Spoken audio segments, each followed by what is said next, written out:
Una bruja o brujo es aquel individuo que se dedica a la práctica de la brujería, una forma de expresión espiritual que con frecuencia se asocia al paganismo y sus diversas corrientes religiosas. Es imperativo destacar que el concepto de paganismo, introducido por los cristianos en el siglo IV, se empleaba para referirse al conjunto de creencias que no adherían al cristianismo o al judaísmo, inicialmente utilizado con connotaciones peyorativas para denotar las religiones del campesinado durante la Edad Media. El término paganismo se extendió para abarcar cualquier religión no abrámica o desconocida, adquiriendo una connotación que aludía a la creencia en un dios considerado como falso. La representación arquetípica de una bruja se encuentra estrechamente vinculada a la imagen de una mujer con la habilidad de volar sobre una escoba, así como a la noción del aquelarre y la persecución de brujas. En el caso del brujo, por otra parte, algunas asociaciones lo vinculan con la figura del vidente o el clarividente, mientras que otras lo relacionan con el chamán. Por otro lado, algunos lo identifican como un hechicero tribal con una orientación más centrada en la curación tanto del cuerpo como del espíritu. El origen etimológico del término bruja permanece envuelto en misterio, con algunas opiniones sugiriendo una raíz celta y otras proponiendo su derivación del latín. Sin embargo, lo único que se presenta como evidente es que es uno de los conceptos más controvertidos dentro del idioma castellano. Desde un punto de vista etimológico, la palabra bruja se traduce como mujer sabia. Resulta notable que, en sus primeras menciones, las mujeres categorizadas como brujas tenían una connotación positiva, siendo consideradas como sanadoras o conocedoras de la naturaleza. Según los relatos históricos, en los albores de la humanidad existía un culto a la madre tierra y al macho cabrío, quienes eran venerados como deidades supremas. La madre tierra simbolizaba la vida y la abundancia en el planeta, mientras que el macho cabrío representaba tanto a la vida como a la muerte, ya que era la personificación del cazador y del cazado. La llegada del cristianismo marcó la transformación de estas deidades paganas en entidades tenebrosas, ahora conocidas con otros nombres. La madre tierra fue catalogada como bruja por la iglesia y el macho cabrío se convirtió en la personificación del diablo. Se postula que las brujas adoran a Satanás debido a la conexión histórica entre ambas deidades. Existen distinciones discernibles entre las figuras de las brujas y las hechiceras, en efecto, mientras que las brujas históricamente despliegan sus prácticas en un entorno predominantemente rural y emergen como las principales víctimas de la persecución conocida como la caza de brujas, las hechiceras, por el contrario, han sido reconocidas desde tiempos antiguos y han desarrollado sus actividades en contextos urbanos. La disparidad fundamental reside en la naturaleza de la relación que cada una mantiene con el poder oculto y malévolo, específicamente vinculado al poder demoníaco. La hechicera en sus artes invoca y utiliza el poder demoníaco como instrumento para llevar a cabo sus conjuros. En contraste, la bruja establece un pacto con Satán, renunciando a su fe y rindiendo culto al diablo. Es entonces que podemos señalar que la fuente del poder oculto no radica ahora en la fuerza de la palabra, la invocación al diablo o la ceremonia mágica, sino que proviene de la adoración personal y voluntaria al demonio por parte de la bruja, hereje y apóstata. Su poder es vicario pero diabólico, adquirido a través de un pacto explícito, personal y directo con el mismísimo Satán, en un conciliábulo nocturno y destructor que anticipa el aquelarre. ¿Cómo se inicia en la brujería? Tomando de ejemplo la ceremonia de iniciación que se relata en el contexto de las brujas de Zugarramurdi, según la narrativa extraída del proceso inquisitorial publicado en Logroño en 1611, representa un proceso que se inicia en la infancia temprana. Las maestras brujas, durante las noches, extraen a niños y niñas menores de 5 años de sus camas, mientras sus progenitores descansan, conduciéndolos al aquelarre. En caso de divulgar sus experiencias, los infantes son disciplinados con azotes por parte de sus maestras. Estos niños desempeñan roles específicos, como la custodia de sapos, de los cuales las brujas extraen ungüentos que, entre otras cosas, les confieren la capacidad de volar. Inicialmente, no se impone la renuncia a la fe, dado que los niños son demasiado jóvenes. En cambio, son introducidos al demonio. Sin embargo, al alcanzar la edad de 6 años, las maestras emplean persuasiones mediante recompensas y promesas de maravillas para inducir a los infantes a renunciar a Cristo.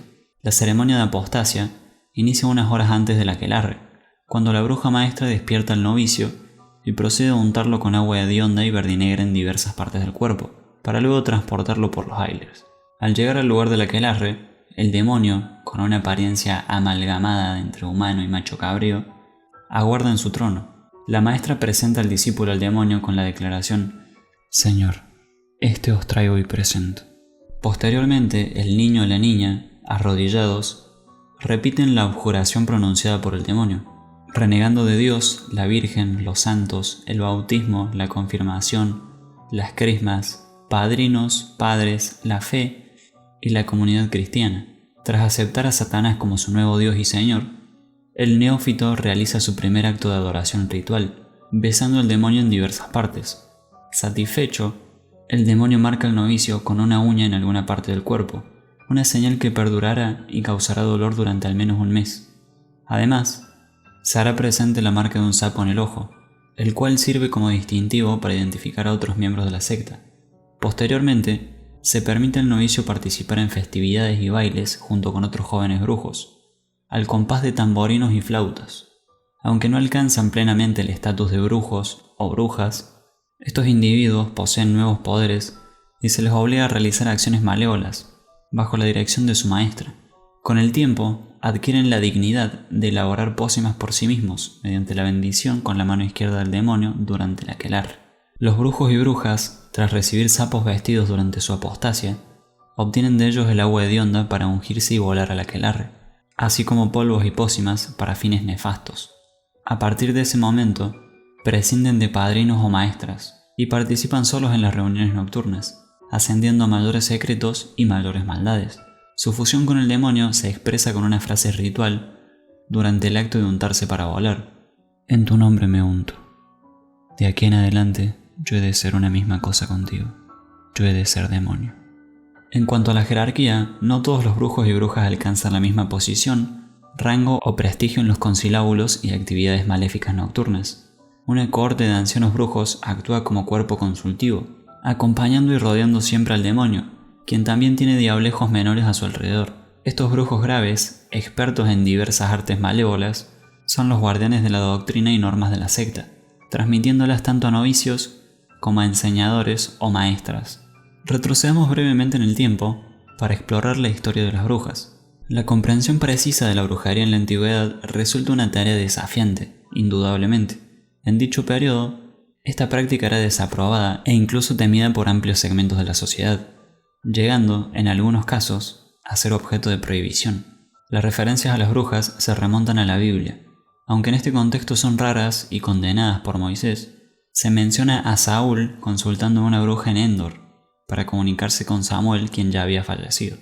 Plinio el Viejo alude a la prohibición de la brujería en Roma por la ley de las 12 tablas, alrededor del año 450 a.C. Por su parte, la Lex Cornelia proscribió la práctica de la brujería, imponiendo la pena de muerte a aquellos que se entregaran a sus artes. Cito: «Los adivinadores, los hechiceros y los que hacen uso de la brujería con malos fines, los que evocan a los demonios, los que intentan confundir con insistencia y violencia, los que para perjudicar emplean imágenes de cera, serán castigados con la muerte». A pesar de estas disposiciones, diversas fuentes testimonian la persistencia de la brujería a lo largo de la antigüedad. La diosa Hécate lideraba entonces la brujería y los encantamientos. Ciertos lugares, como pantanos, lagos, cementerios y bosques, eran considerados puntos de conexión con el inframundo.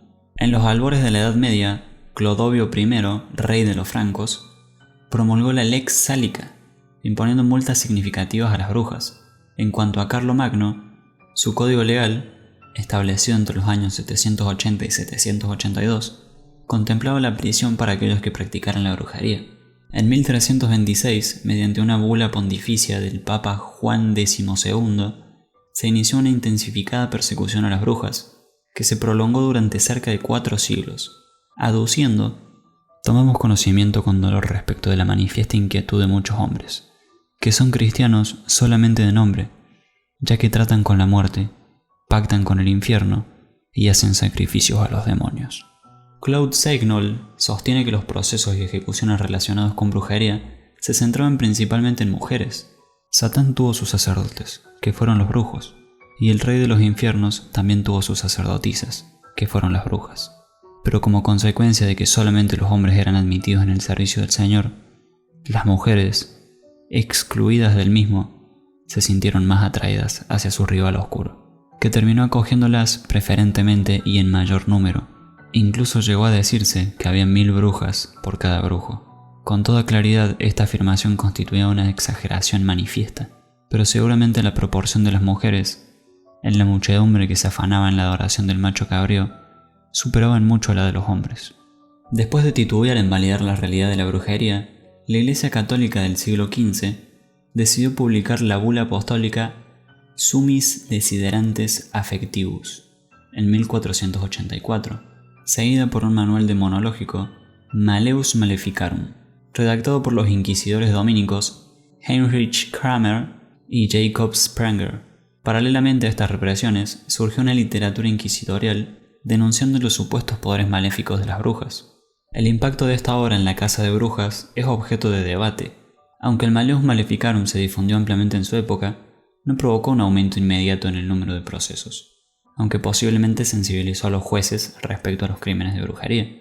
En 1563, Jean Wire, médico en la corte del ducado de Cleveris, intentó atenuar las primeras persecuciones, considerando a las brujas como simples espíritus perdidos, una perspectiva compartida y reafirmada por Michael de Montaigne en la reedición de sus ensayos en 1588, donde aconsejaba tratar a estas mujeres como afectadas por la locura. Las ejecuciones de brujas se justificaban mediante las confesiones arrancadas, a menudo bajo tortura o mediante engaños y promesas falsas. Jean Bodin respaldaba y justificaba estos abusos, afirmando que es cosa virtuosa, necesaria y laudable de mentir y engañar con tal de llegar a la verdad y salvar la vida de inocentes. Y es condenable no recurrir a estas prácticas, arriesgando que los males y que la destrucción continúen. En sus inicios, los procesos relacionados con la brujería estuvieron exclusivamente bajo la dirección de miembros del clero, pero posteriormente fueron delegados a individuos laicos. En 1599, el rey Jacobo I de Inglaterra propuso métodos para demostrar la culpabilidad de las acusadas, como pincharlas o arrojarlas al agua. Si no sangraban al ser pinchadas o no se ahogaban al ser arrojadas al agua, se las consideraba culpables de brujería. Este enfoque, desde mi perspectiva, resulta cuanto menos absurdo, ya que en caso de ahogarse, la capacidad de proclamar su inocencia queda totalmente anulada. La denominada caza de brujas experimentó dos periodos álgidos, el primero entre 1480 y 1520 y el segundo entre 1560 y 1650. Cabe destacar que la construcción estereotipada de la imagen de las brujas se fue forjando gradualmente entre el 1400 y el 1450, y las últimas persecuciones no concluyeron sino hasta finales del siglo XVIII y principios del siglo XIX. El paroxismo o frenesí colectivo alcanzó su punto máximo cuando los tribunales civiles suplantaron el monopolio de la Iglesia en asuntos relacionados con la brujería. Las estimaciones actuales sitúan el número de víctimas entre 50.000 y 100.000. Abarcando tanto a los condenados a la hoguera por los tribunales de la Inquisición como a aquellos condenados por la Reforma.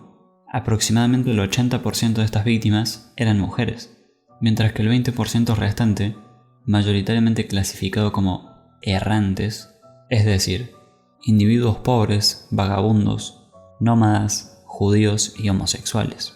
Ellos eran quienes padecían este infortunio. Se podría afirmar que no era precisamente una época propicia para los viajeros. Tipo, vas a otra ciudad y te matan. Las mujeres acusadas y condenadas, en su mayoría pertenecientes a las clases populares, raramente podían ser catalogadas como enfermas mentales o criminales genuinas. Aquellas condenadas eran de diversas edades, condiciones y confesiones religiosas. Solían ser parteras o curanderas, que basaban sus remedios en una farmacopea tradicional que consistía en brebajes e infusiones de raíces y hierbas, es decir, lo que hoy conocemos como fitoterapia. La población mayoritariamente rural de la época no contaba con otros recursos para abordar las dolencias que recurrir a estos métodos ancestrales, los cuales, desde la perspectiva de individuos más educados, evocaban la magia y la brujería. Por lo general, las mujeres de clases privilegiadas lograban eludir tales acusaciones y persecuciones, a menos que un escándalo salpicara a algún personaje destacado en la corte. No obstante, esta no fue la dinámica en el denominado caso de los venenos, ocurrido en París entre 1670 y 1682, que implicó la acusación y muerte de varias decenas de personas. Catalina de Medici, por su parte, no vaciló en emplear estas persecuciones y procesos para eliminar a algunos personajes políticamente molestos durante su ejercicio de regencias entre 1559 y 1574. La creencia en las brujas y los juicios por brujería comenzaron a ser cuestionados de manera generalizada a finales del siglo XVII. El pastor alemán Anton Praetorius, de la Iglesia Reformada de Juan Calvino, publicó en 1602 el libro sobre el estudio en profundidad de la brujería y de las brujas, en el cual expresaba su oposición a la caza de brujas y a la tortura.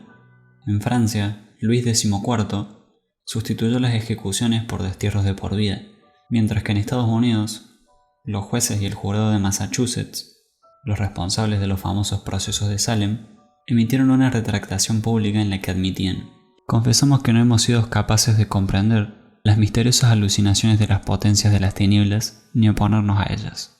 Tememos haber contribuido, aunque por ignorancia y sin intención, a cargar sobre nosotros y sobre este pueblo de Dios la responsabilidad de sangre inocente.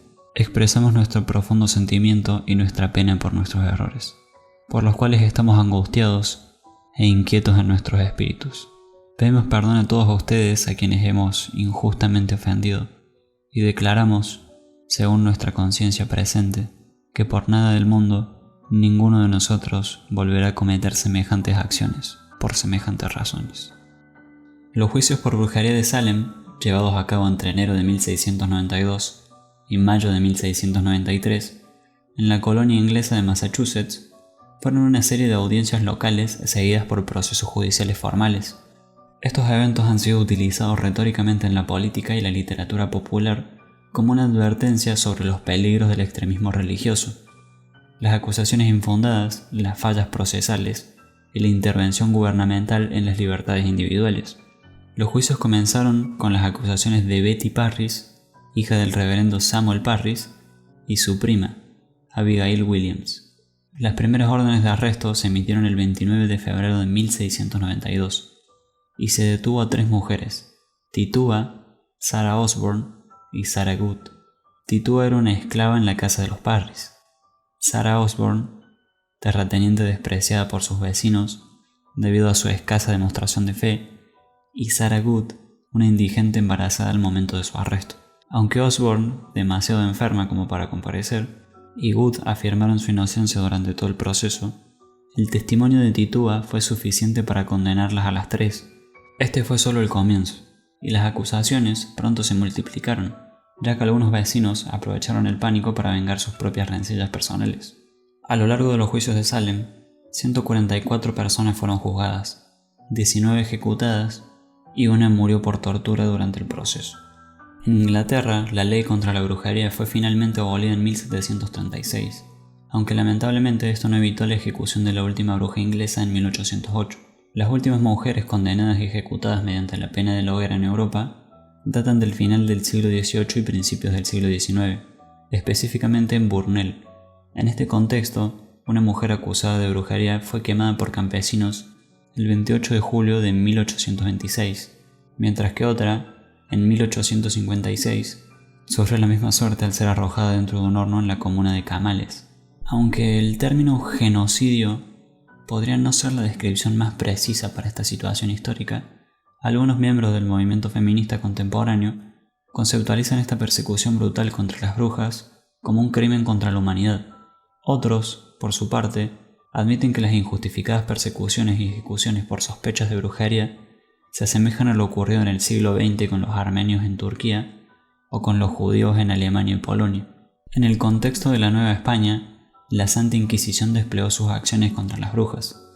Desde la instalación del virreinato en México antes de 1571, ya habían operado 2 tipos de organizaciones inquisitoriales en el territorio, siendo la primera liderada por los evangelizadores acompañantes de las fuerzas invasoras y la segunda conocida como la Ordinaria, dirigida por obispos. En 1571 se estableció el Tribunal Inquisitorial en Nueva España, abarcando una jurisprudencia de 3 millones de kilómetros cuadrados. Por decreto real, el Santo Oficio no tenía jurisdicción sobre los indígenas, limitando así su campo de acción. A diferencia de las brujas europeas, cuya representación las retrata como malvadas y destructoras, Las brujas novohispanas asumen un perfil de figuras constructoras y cuidadoras frente a las realidades desafiantes de la vida en el continente americano. Generalmente, las mujeres acusadas de hechicería eran aquellas que practicaban la magia erótica, facilitando la unión de personas que, de manera oficial o legítima, no podrían estar juntas. Estas mujeres solían ser españolas, criollas, mestizas o mulatas, en su mayoría solteras o con un estatus social cuestionable. El oficio de curandera, por lo general, no era perseguido, ya que la Inquisición lo prohibía cuando se trataba de personas indígenas. Los castigos impuestos no alcanzaban la severidad de la hoguera, solían consistir en 200 azotes, destierro o multas económicas. En la época moderna, Jules Michelet fue uno de los primeros en intentar rehabilitar la imagen de las brujas. En su libro de 1862, dedicado a ellas, buscó presentar a la bruja como una figura rebelde y revolucionaria, a la vez que como víctima. Michelet acusó directamente a la Iglesia de ofertar la caza de brujas, no solo en el medioevo, sino también en los siglos XVII y XVIII. Aunque enfrentó resistencia y dificultades para publicar su obra, generando un escándalo en su momento, Michelet defendió su trabajo argumentando que se trataba de una obra histórica, y no una novela de ficción. Sin embargo, en su perspectiva personal, no reconoció el derecho de las mujeres a la emancipación. Fue necesario esperar hasta los movimientos feministas de la década de 1970 para abordar este tema de una manera más moderna y positiva. Los representantes de estos movimientos tomaron la causa de la emancipación como un símbolo y emblema de su lucha. En el siglo XX, Margaret Murray, egiptóloga, propuso una perspectiva novedosa al afirmar que las acusaciones de brujería se referían a ritos reales, vinculados a una religión antigua de la fertilidad, anterior al cristianismo. Aunque actualmente se considera que los trabajos de Murray carecen de base científica y se fundamentan en la manipulación de documentos, en su tiempo esta tesis tuvo gran difusión y hasta se le confió a Murray la redacción del artículo Witchcraft en la Enciclopedia Británica. En este contexto histórico, con antecedentes y actividades asociadas comúnmente a la brujería, se puede afirmar que lo que ocurrió con la caza de brujas y las creencias en brujas fue una manifestación de histeria colectiva o esquizofrenia colectiva, utilizando la expresión del pensador polaco-estadounidense Alfred Korzybski. El exceso de información mal digerida nos lleva a pronosticar una especie de mundial esquizofrenia colectiva. Antes de dar por finalizado el video, me gustaría remarcar brevemente algunas de las prácticas atribuidas a las brujas. El pacto con el diablo. Hacia el cierre del siglo XV, un contingente significativo de intelectuales europeos mantenía la convicción en la existencia de las brujas, quienes supuestamente practicaban actividades de índole diabólica con regularidad. En este contexto, prevalecía la creencia generalizada de que todas, o al menos la gran mayoría, formalizaban explícitos pactos personales con el diablo. Según esta concepción, dicho pacto confería a la bruja en cuestión la capacidad de perpetrar maleficios, otorgándole así el acceso al servicio del maligno. En consecuencia, es patente que las brujas rechazaban in totum la fe cristiana, y posteriormente eran rebautizadas por el propio Satanás. Tras esta ceremonia, se sostenía la aplicación de una marca o estigma por parte del diablo sobre la bruja rebautizada. Es relevante destacar que esta creencia permeaba con mayor fuerza en las clases dominantes y cultas de la época, superando notablemente su presencia en las clases sociales más bajas. Cabe resaltar que el concepto del pacto con el diablo posee raíces antiquísimas, remontándose al medioevo. Mediante este pacto, ambas partes se comprometían a acatar un tipo de contrato jurídico que obligaba al diablo a proporcionar riquezas y poderes a la bruja. En cambio, la bruja prometía sumisión y se comprometía a entregar su alma después de su fallecimiento. Este pacto podía ser tanto oral como escrito. El pacto oral se materializaba a través de invocaciones, conjuros o rituales, donde el nigromante solicitaba al demonio el favor deseado y ofrecía su alma como contraprestación, con la intención de evitar pruebas tangibles de la transacción. No obstante, en los juicios por brujería, emergían recurrentemente evidencias como la marca diabólica, una señal indeleble resultante del toque del diablo al formalizar el pacto. Esta marca, que variaba desde una peca hasta una cicatriz, constituía prueba suficiente de la desmaterialización del pacto diabólico. O sea, era imposible que no seas brujo. Por otro lado, el pacto escrito seguía el mismo principio, pero implicaba la redacción de un contrato firmado con la sangre del hechicero o de la víctima sacrificial, el Sabbat. Estas festividades eran ceremonialmente concebidas en veneración al dios cornudo, una deidad asociada con la fertilidad de la naturaleza. Dichas celebraciones incluían ofrendas líquidas, danzas rituales y ritos de carácter sexual, destinados a fomentar la fertilidad de la tierra. Se creía que las brujas se congregaban durante las noches en enclaves designados para llevar a cabo sus rituales mágicos. La elección de estos sitios por parte de las brujas no obedecía al azar ni a la simple voluntad de las participantes. En verdad, los lugares destinados al aquelarre generalmente se encontraban distantes de los núcleos poblados, ya sea en lo alto de una colina o en lo profundo de un bosque, seleccionados con gran consideración para propiciar el adecuado desenvolvimiento y eficacia de los rituales. Los sabbats son 8 y guardan relación con las alteraciones naturales de la Tierra a lo largo del año, vinculados a los solsticios y equinoccios.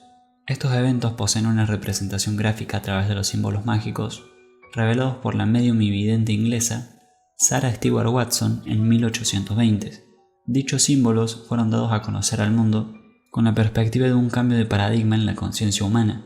La información concerniente a estos símbolos, denominados posteriormente runas de brujas, fue divulgada en el siglo XX mediante la obra wicana La tapa del caldero, de Patricia Crowther. La relación de las brujas con la noche de Halloween. La celebración ancestral de Halloween, tal como se practicaba hace 1000 años, coincidía con el inicio del Año Nuevo Celta y revestía una importancia significativa al ser la festividad de Samhain, deidad asociada con la muerte. Esta noche se destinaba a conjurar y disipar maleficios, y antiguamente se acostumbraba a encender grandes hogueras. Junto a estas llamas, las personas participaban en danzas, risas y expresiones vehementes, con el propósito de superar sus propios temores. Se sostenía la creencia que durante estas noches particulares, las brujas cabalgaban sobre sus escobas confeccionadas de madera de retama, ungidas con un bálsamo elaborado a partir de diversas y singulares plantas. La conexión entre las brujas y Halloween se intensificó con la cristianización de las festividades paganas. El vuelo de las brujas. Se solía sostener la creencia generalizada de que las brujas realizaban vuelos nocturnos, preferentemente en las noches de luna llena, debido a la relación simbólica entre la luna y las brujas. Esta concepción posiblemente encuentra sus raíces en el culto a Diana. Los devotos de la deidad romana vinculada a la luna creían que ciertas mujeres poseían la capacidad de volar durante las noches de plenilunio, cuando Diana estaba presente. Este don se desarrollaba mediante el uso de un ungüento con propiedades alucinógenas. Las mujeres que ungían sus cuerpos con este bálsamo entraban pronto en un estado de trance, sugiriendo la sensación de haber sido transportadas al Sabbat, origen de la leyenda del ungüento mágico. La aplicación del misma al mango de la escoba de la bruja permitía que el ungüento alcanzase las zonas íntimas de estas mujeres, generando efectos particulares como alucinaciones y orgasmos. Sin embargo, la creencia difundida era que las brujas empleaban escobas para sus desplazamientos aéreos de un lugar a otro. También se aceptaba la noción de que éstas se valían de animales mágicos como medio de transporte, montándose o desplazándose sobre ellos, o incluso que el mismo diablo las transportaba directamente. La metamorfosis de las brujas y sus bestias. Las brujas residían en proximidad de sus animales predilectos, los cuales les proporcionaban asistencias mágicas específicas. Estos seres compartían con sus dueñas el ser objeto de temor y desprecio, ya que, en muchos aspectos, reflejaban fielmente la esencia de la bruja. Las brujas ostentaban la facultad de metamorfosearse. Le facilitaba perpetrar sus fechorías de manera más sigilosa y evadir el reconocimiento.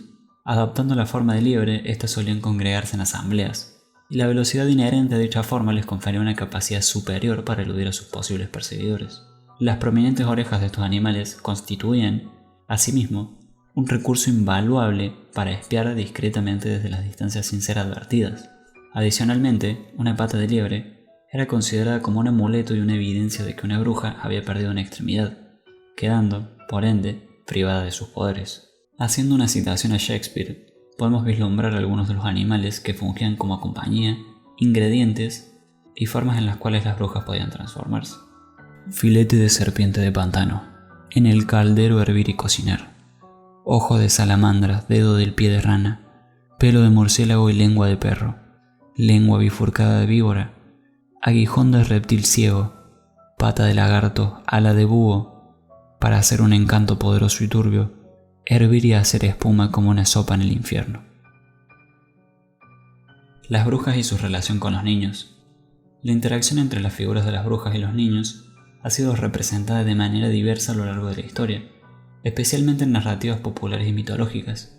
En ciertos relatos folclóricos europeos, Particularmente durante la era de caza de brujas en los siglos XVI y XVII, se les vinculaba ocasionalmente con la apropiación o perjuicio hacia los niños. En estas narrativas, algunas brujas eran asociadas con la supuesta acción de secuestrar niños con el propósito de llevarlos a sus aquelarres, donde, según se afirmaba, participaban en rituales de carácter oscuro. Estas historias sugerían que las brujas llevaban a cabo actos caníbales con los niños, o empleaban los cuerpos de estos para la confección de polvos y ungüentos mágicos. Asimismo, se les atribuía la capacidad de transmitir el conocimiento mágico en una generación a otra. Adicionalmente, los niños adquirían una importancia considerable en el contexto de la caza de brujas, llegando a ser incluso cruciales. Se constataba que las confesiones resultaban más fácilmente extraídas de los niños que de los adultos, dada la mayor susceptibilidad a presiones y confusiones en este grupo etario. Chicos, yo realmente no les puedo explicar el calvario que fue grabar este video. Así que si llegaron a este punto, por favor, por la cantidad de veces que tuve que repetir por los autos, motos y diversos otros ruidos que ahora no estoy filtrando solamente para que se haya conciencia de eso. Sí, exactamente así. Denle me gusta y suscríbanse. Solamente eso. Nos vemos en el próximo video.